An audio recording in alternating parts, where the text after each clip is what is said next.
In the Old Testament book of Ecclesiastes, the preacher says, a time to be born, a time to die, a time to plant, and a time to pluck what is planted, a time to kill, a time to heal, a time to break down, and a time to build up, a time to weep, and a time to laugh, a time to mourn, and a time to dance. Yes, there is time for everything. Unquote. God has ordained every human being a mission to accomplish here on earth. It was also for Jesus Christ.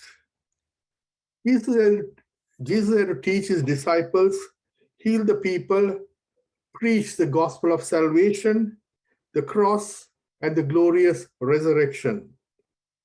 In the gospel passage today from Mark, on Jesus' calendar, it was not a day to preach to the people, nor was it a day to heal, but it was a time to spend quality hours talking and teaching his disciples.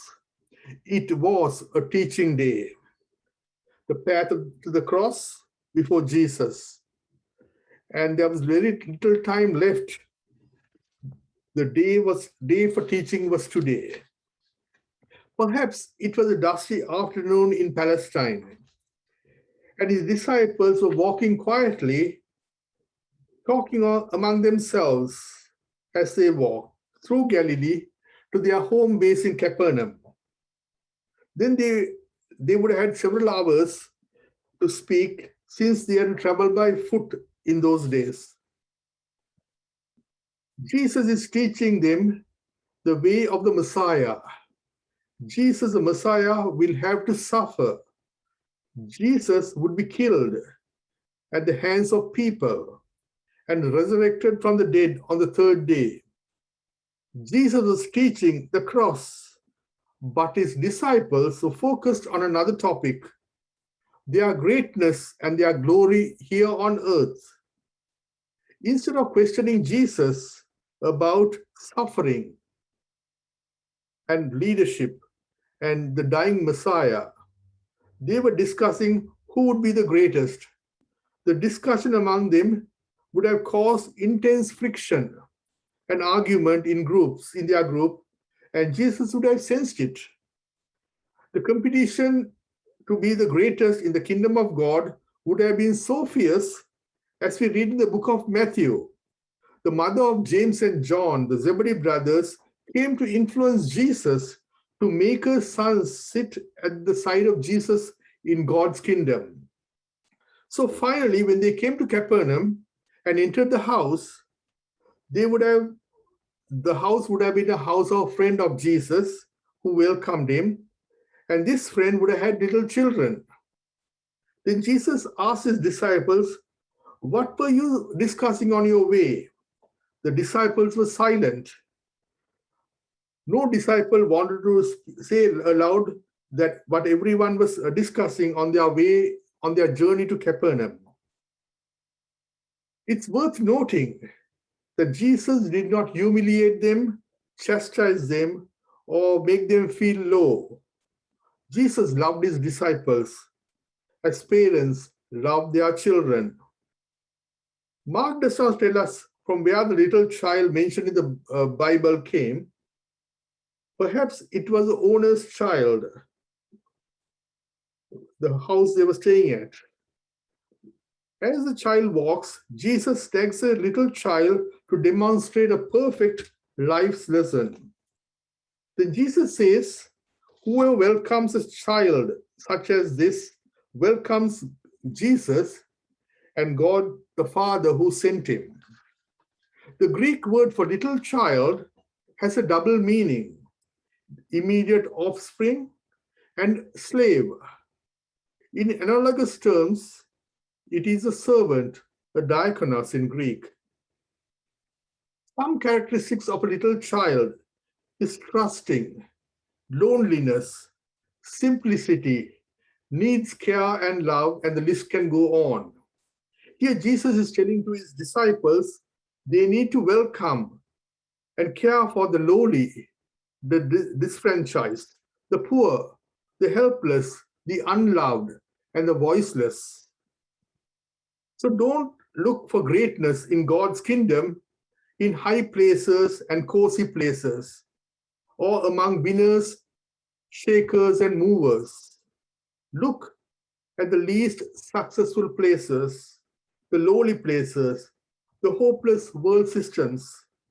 Look at the helpless and voiceless children in refugee camps, the broken-hearted and suffering people in this world.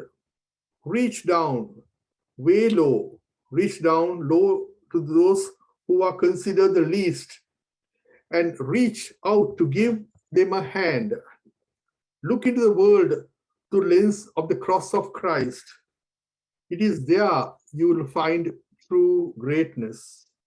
Jesus says, if you want to be great, then go back into the line and be the last. If you want to be first, become the last. If you want to be the master in God's everlasting kingdom, then become a servant of all. That's where Jesus wants you to be. That is the way of Jesus. That is the way of the cross. God has given each of us a mission on this earth. The most critical mission, I believe, is to love God and to love and care for one another. In closing, I wish to read to you a poem my wife Sherin sent me a few days ago. It's called Sip Your Tea, Nice and Slow. It is written by poet Lee, I don't know how to pronounce his name. It's spelled as Tzu, and her last name is Pheng.